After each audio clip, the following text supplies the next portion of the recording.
Good evening YouTube, my name's Sean Connors and welcome back to Outsiders. Tonight we are going to be looking at Advanced Video 7.4. This is called the set piece technique.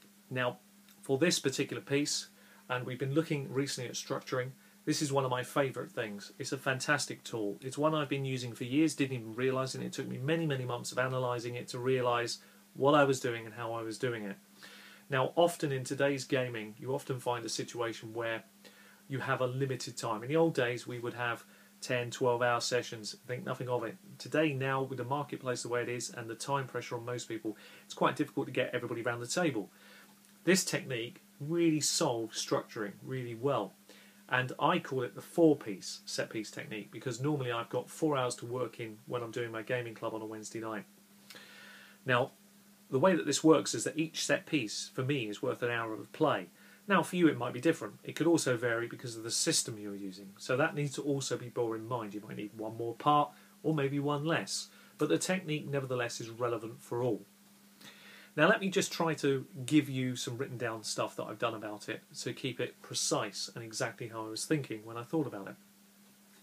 So a set piece adventure structures itself around a handful of, in this case, 4 big sequences. Each set-piece sequence involves linked characters and locations. You decide to engineer the plot so that the PCs encounter each set-piece in a specified order, but allow several possible ways of getting from one to the next. That's quite critical, as we'll come back to that in a moment. You should dunk off at least a couple of ways to make each transition, while also allowing for the possibility that players will come up with unexpected but equally valid ways to make the leaps, and if they do, take those. That's a piece of advice.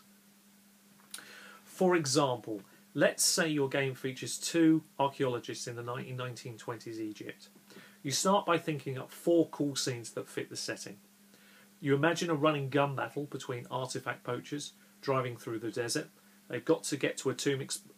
There's got to be a tomb exploration sequence with deadly traps. And to surprise the players with a monster that isn't just a mummy. You want them to confront a powerful Sphinx creature at the end, for variety's sake. You decide to make the remaining sequence an airborne one and envision spy planes attacking like a balloon, like a Hindenburg type balloon. Now you put the sequence in order. You know you want the Sphinx at the end, that's the easy bit. In pulp style adventure, the big monster always comes at the end, and that's quite traditional. When you've got limited time, it's always better to leave the group on a high, and it's a great way to do it. Don't necessarily need to do that with a big campaign. You can finish it wherever, but it's always nice to end on a high. It makes sense that the tomb robbers would appear after the scene with the tomb. The airship seems more impressive than either of those, so it goes between them and the Sphinx. So at this point your structure would look like this. Tomb and trap, tomb robbers, airship and biplanes, and Sphinx. The easiest way to create 2 transitions between each set piece is to think of one as the result of success and the other as a result of failure. That way you're guaranteed that they're going to take one of those paths, but equally, as I say, they may come up with something you'd not thought of, and if they do, take it. Now let's return to that example for a minute, looking at the transition between the tomb robbers and the airship sequence.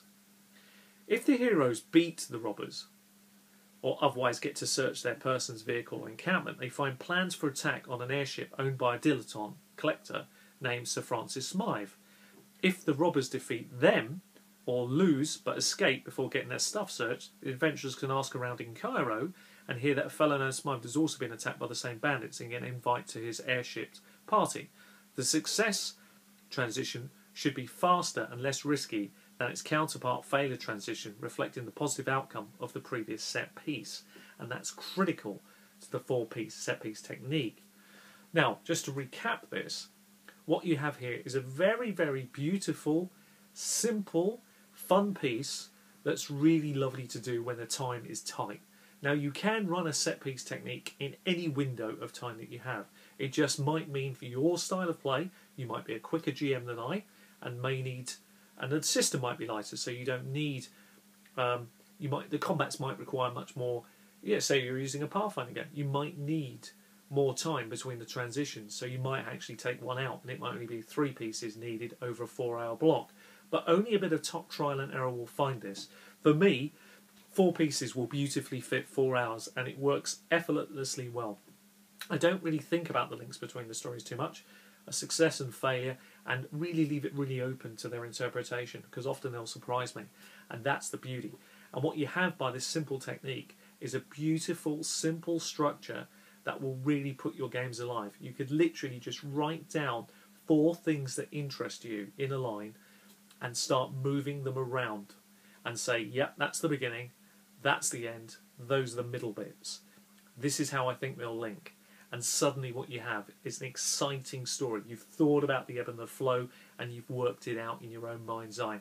And that really helps when it comes to the more complicated and much more critical thinking that experienced GMs have. But without taking those building blocks of both the episodic style, which a lot of us used when we first started, and having the set piece technique, which is another advanced technique but used in another way, you can't really move on to the grander stuff until you master those.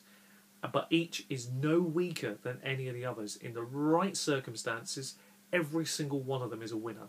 But it's just so important to understand them both. Anyway, I've been Sean Connors. This has been the set piece technique. I hope you found it of relevance. This has been AV 7.4.